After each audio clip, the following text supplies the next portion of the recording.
Hey there, challengers. I have a little tune that I want you to listen to before I tell you my little chat. And so here it is. Get along with the voices inside of my head. You're trying to save me. Stop holding your breath. And you think I'm crazy. Okay, so I hope you could hear that, but basically I think that Rihanna is a genius for coming up with the lyrics that she's friends with the monsters under her bed and she gets along with the voices inside of her head. I know as just a human being, sometimes the voices in my head can be evil.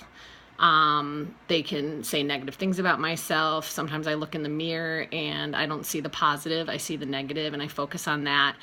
And if we could actually think about ourselves as we do about our friends. One time, actually, years ago in therapy, I was being very hard on myself, and my therapist looked at me and said, what if your friend did the same thing? What if your friend made that same decision? What would you say to her? And I was like, oh, well, I'd tell her that it wasn't so bad and that she should forgive herself and move on. And that was genius. He said, why don't you treat yourself like you treat your friends? And that meant so much to me, and it was such an eye-opening moment. And I want to challenge you guys to do that.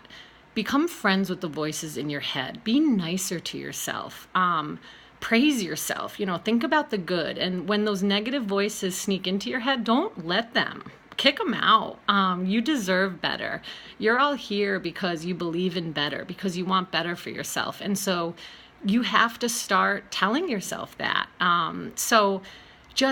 My challenge today is become friends with the voices in your head. And if you can gain control of your thoughts and start thinking positively, you will be shocked at how much happier you are on a day-to-day basis. So I still make my mistakes and I get caught up sometimes thinking negatively, but now I have more purpose. When those thoughts do creep in, I know to shut them down, and I know that they aren't right and that I'm not going to let them take over and control me. So think positive, become friends with those voices in your head. I know you can do it. It's changed my life, and I hope it changes yours.